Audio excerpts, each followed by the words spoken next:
علی خیرخواه عمر است. در خطبه 134 نهج البلاغه علی رضی الله تعالی عنه هنگامی که عمر ابن خطاب رضی الله تعالی عنه در زمان حیات خود در رابطه با بیرون رفتن برای جنگ با روم با ایشان مشوره کرد، فرمود: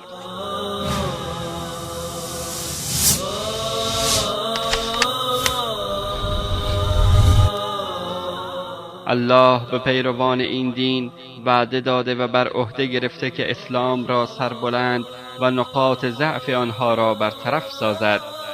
آن کس که آنان را در آن هنگام که اندک بودند یاری کرد و در آن موقع که در اثر کمی نفرات نمی توانستند از خود دفاع کنند از آنها دفاع نمود، زنده است و نمی میرد.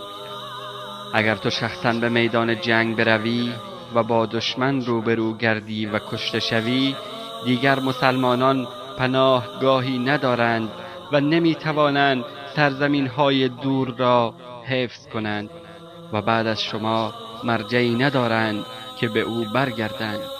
پس به جای خود فرماندهی لایق امرا با افراد دلسوز و گروهی که مشکلات و سختی های جنگ ها را دیدند به سوی آنها بفرست.